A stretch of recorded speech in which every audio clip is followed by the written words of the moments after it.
এ নিয়ে আলোচনার জন্য স্টুডিওতে আছেন সহকর্মী রবিউল ইসলাম আওলাদ। যাচ্ছি তার কাছে। রবিউল, আমরা প্রতিবেদনে যেমনটি আসলে দেখছিলাম, এখনো পাল্টা হামলা এবং হামলা অব্যাহত রয়েছে। সবশেষ কি তথ্য আছে আপনার কাছে?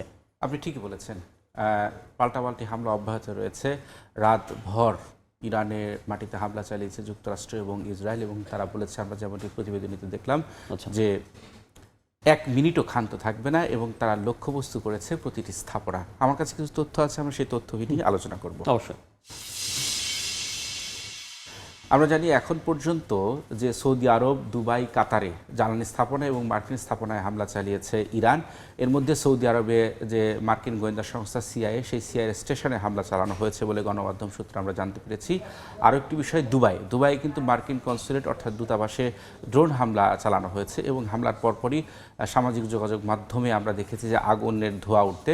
একই সঙ্গে কাতারে যে জ্বালানি স্থাপনা রয়েছে এবং মার্কিন সামরিক ঘাঁটি যেটা রয়েছে, সেই ঘাঁটিতে ড্রোন হামলার ঘটনা ঘটেছে। কিন্তু এখন প্রশ্ন উঠছে যে ইরানের যে সক্ষমতা, সেই সক্ষমতা কতটুকু আছে। আমরা জানি যে যুক্তরাষ্ট্র এর মধ্যে বলেছে যে তাদের যে সামরিক সক্ষমতা, সেই সক্ষমতা নিঃশেষ হয়ে গেছে। কিন্তু এই যুক্তরাষ্ট্রের পক্ষ থেকে এরকম দাবি করা হলেও ইরানের যে তাদের যে তৎপরতা, তাদের যে সামরিক পদক্ষেপ, সেটি কিন্তু একেবারেই তার উল্টো। আমরা জানি যে যুক্তরাষ্ট্র অত্যাধুনিক ক্ষেপণাস্ত্র ব্যবস্থা এবং তাদের যে প্রতিরক্ষা ব্যবস্থা, সেই প্রতিরক্ষা ব্যবস্থা ভেদ করে তুলনামূলক কম মূল্যের যে ড্রোনগুলো তৈরি করেছে, সেগুলো দিয়েই তারা আক্রমণ করছে। অর্থাৎ এই আক্রমণটা ইরানের পক্ষ থেকে যেভাবে করা হচ্ছে, সেটা হলো যে যুদ্ধটা যতটুকু টিকে থাকার লড়াই।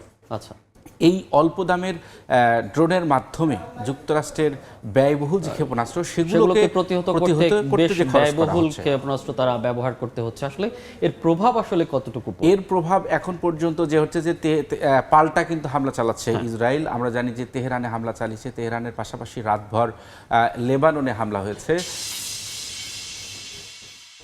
সেটি আসলে বলছিলেন। আমরা যে বলছিলাম যে মার্কিন হামলায় ইরানের যে সব প্রতিরক্ষা ব্যবস্থা ধ্বংস হয়ে গেছে, ট্রাম্পের পক্ষ থেকে বলা হয়েছে।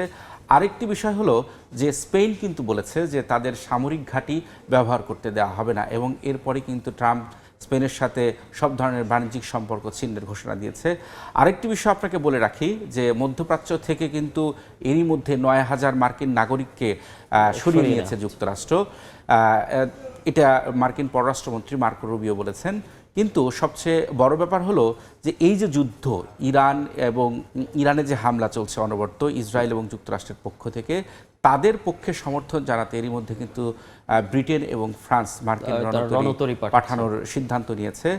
একই সঙ্গে যে ন্যাটোভুক্ত যে দেশগুলো রয়েছে, সেই কিছু কিছু দেশ, সব দেশ না, কিছু কিছু দেশ কিন্তু যুক্তরাষ্ট্র এবং ইসরায়েলকে তাদের সামরিক ঘাঁটি ব্যবহারের মনসম্মত দেওয়া হয়েছে।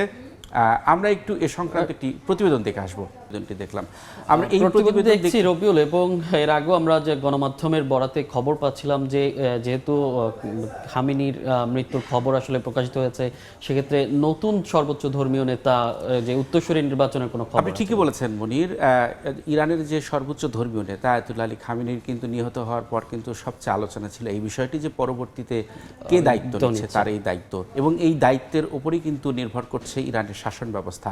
আমরা এরই মধ্যে ইরান ইন্টারন্যাশনাল সহ বিভিন্ন গণমাধ্যমে জানতে পেরেছি যে তারই সন্তান, তারই ছেলে মুস্তাবা খামেনিকে সর্বোচ্চ ধর্মীয় নেতা হিসেবে মনোনীত করেছে তাদের। তবে এটা নিয়েও বিভিন্ন মতবিরোধ রয়েছে। বিভিন্ন জায়গায় তার বলা হচ্ছে যে আইআরজিসির সাথে তার একটা ঘনিষ্ঠ সম্পর্ক রয়েছে, এবং এই ঘনিষ্ঠ সম্পর্কের কারণে আইআরজিসির চাপের কারণেই তাকে এই পদে বসানো হয়েছে। তবে এখন ভবিষ্যৎ বলবে যে ইরানের আসলে শাসন ব্যবস্থা কোন দিকে যাচ্ছে।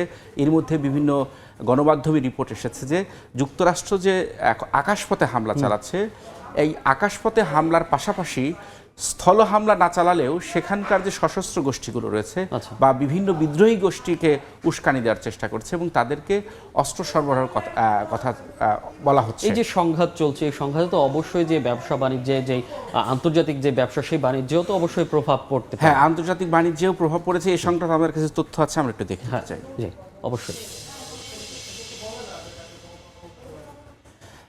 ইরানের যে পারমাণবিক স্থাপনা এবং সেখানে আইএইএ জাতিসংঘের যে পরমাণু যে পর্যবেক্ষণ সংস্থা, সেই পর্যবেক্ষণ সংস্থা কিন্তু বলেছে যে নাতানস যে পারমাণবিক স্থাপনা সেখানে হামলা হয়েছে, তবে বড় ধরনের ক্ষয়ক্ষতি হয়নি। আচ্ছা। এমনকি সেইখানে পরমাণু বোমার কোনো প্রমাণও তারা পায়নি। আরেকটি বিষয় যে এই যে হামলার কারণে হরমুজ প্রণালী বন্ধ করে দিয়েছে, আপনি নিশ্চয় জানেন। এই হরমুজ প্রণালী দিয়েই কিন্তু বিশ্ব বাণিজ্যের অধিকাংশ 20% জ্বালানি সরবরাহ হয়ে থাকে। কিন্তু এর কারণে কিন্তু ইউরোপের বাজারে জ্বালানিতে দাম বেড়ে গেছে, গ্যাসের দাম বেড়ে গেছে। কাতারে হামলার কারণে তাদের এলএনজি উৎপাদন বন্ধ করে রেখেছে। কিন্তু ইউরোপের এই দাম বাড়লেও ইউরোপের যে কর্তৃপক্ষ তারা বলছে যে গ্যাস এবং জ্বালানি তেলের সরবরাহ নিয়ে তারা মোটেও চিন্তিত নয়, তাদের পর্যাপ্ত মজুদ রয়েছে। রয়েছে।